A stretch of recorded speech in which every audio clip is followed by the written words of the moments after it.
그다음에 무조건 종합과세는 두 가지가 있는데, 일단 C, B, C 중에서 C가 훨씬 더 잘 나온다. 원천징수 되지 않는 금융소득. 그거 대표적인 것은 첫 번째 국외 금융소득이다. 내가 뭐 미국의 애플 주식을 샀어, 테슬라 주식 샀었고 거기서 배당받겠죠.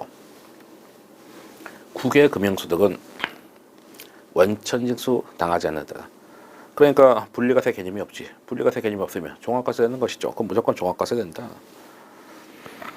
물론 또 괄호에 또 지엽적인 얘기가 나오는데, 국외 대리인이 원천징수를 했어?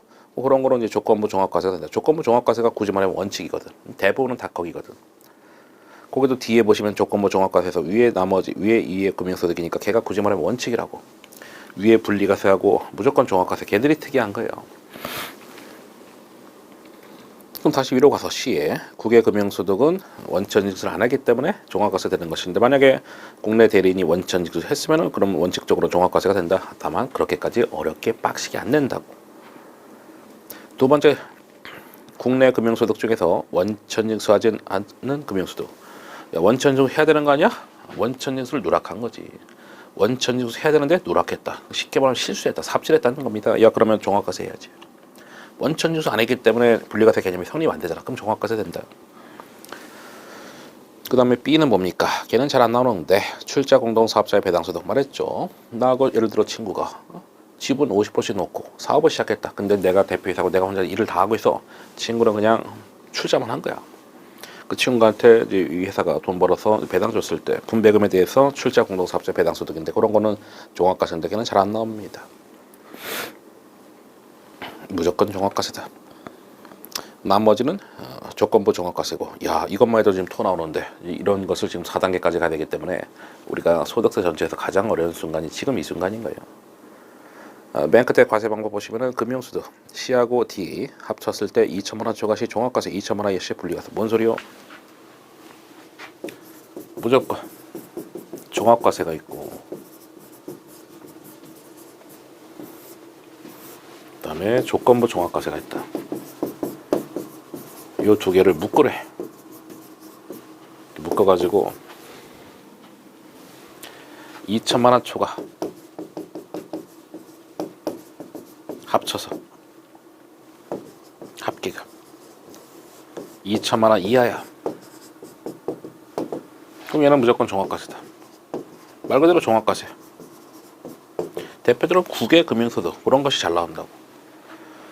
조건부 뭐요? 양다리 걸친 거예요. 양다리 걸친 거. 합쳐가지고 있죠. 합쳐서. 그래서 이거는 종합과세 될 수도 있고 분리과세 될 수 있는데, 초과되면은 종합과세, 이하라면은 분리과세, 이런 거예요. 물론 얘는 무조건이기 때문에 종합과세 되는 것이고, 합쳐서 2천만 원 넘어가면은 너는 종합과세, 2천만 원 안 되면 분리과세, 이렇게 양다리 걸친 거예요.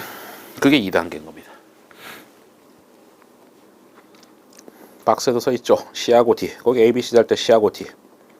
또 B는 또 안 포함 안 합니다. 물론 B는 시험이 거의 안 나와요. 그래서 우리 무조건 종합과세는 머릿속에 국외 금융소득 하나 정도 기억하시면 되는데, 실제적으로 시험 봤을 때 그거랑 조건부 합쳐가지고 2천만 원 초과되면은 종합과세 D가 아까 조건부 종합과세죠. 다 지금 설명한 거예요. 박스에 있는 거 제가 설명한 거 이렇게 하니까 좀 더 잘 보이죠?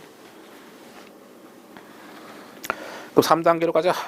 보통 이제 다른 일반적인 세법적에는 1단계, 2단계, 3단계인데 우리는 4단계 늘려놨어.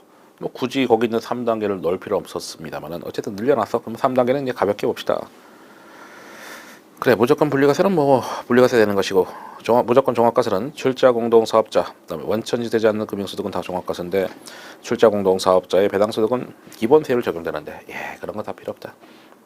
지엽적이다. 그러니까 3단계는 별로 중요한 게 아니라고. 그하고 그리고 이 D의 경우에 CD 합쳐서 2천만 원 초과될 때 종합과세 이미 다 알고 있지 않습니까? 그러니까 3단계는 굳이 안 넣어도 됐었던 거예요, 표에다가. 어쨌든 2천만 원까지는 14% 적용받고요. 종합과세 된다 하더라도 2천만 원까지는 14% 적용받고 2천만 원 초과되는 것을 기본세율 적용한다. 그것이 정확한 종합과세 개념이 된다. 그래서 금융소득은 2천만 원까지는 무조건 14%, 분리과세돼도 14%, 종합과세돼도 14%. 그래서 과세 형평 때문에 2천만 원까지는 무조건 14% 적용받는다. 분리과세는 원래 14%잖아. 종합과세돼도 2천만 원까지는 14%고 그 초과된 것만 기본세율. 기본세율만 6에서 45% 말하는 것이죠. 아무래도 뭐 기본 세율을 적용하겠다는 것은 세율을 높은 세율을 적용하겠다라는 그 취지인데, 그럼 또 이렇게 생각할 수 있죠.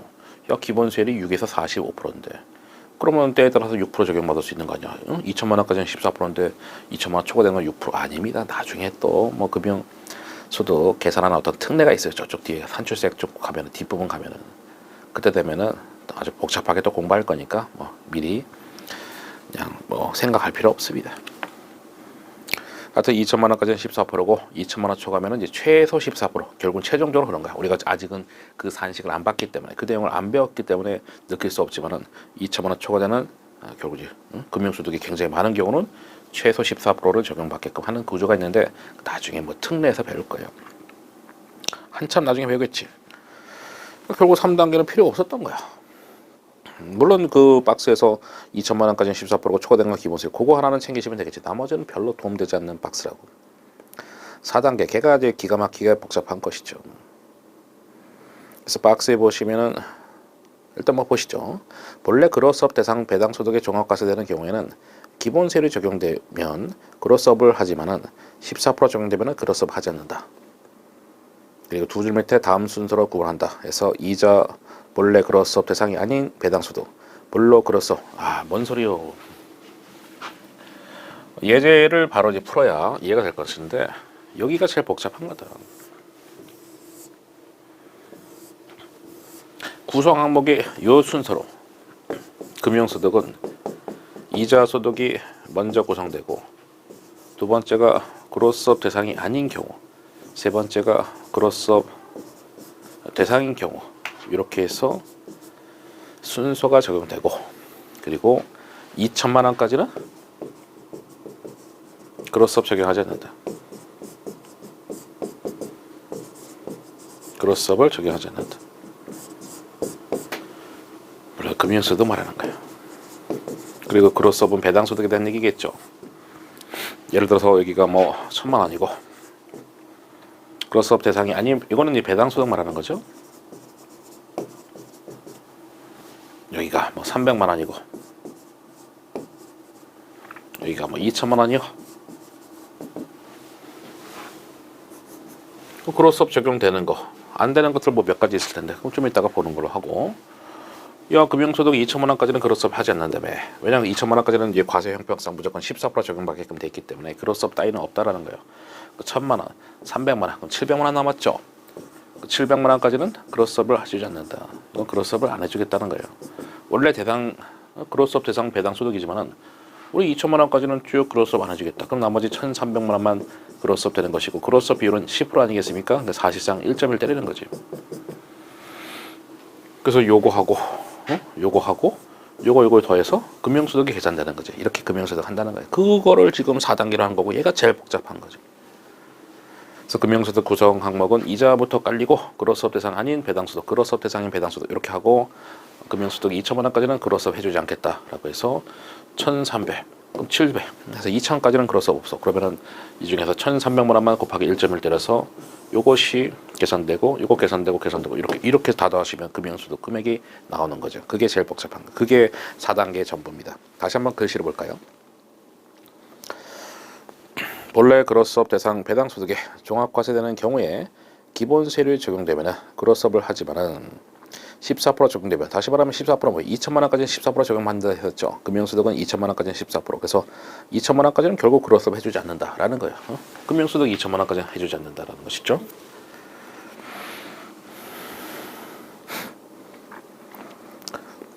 그리고 맨 밑에 박스, 배당가산액은 배당가산을 10%, 제가 10% 기억하자 했었죠.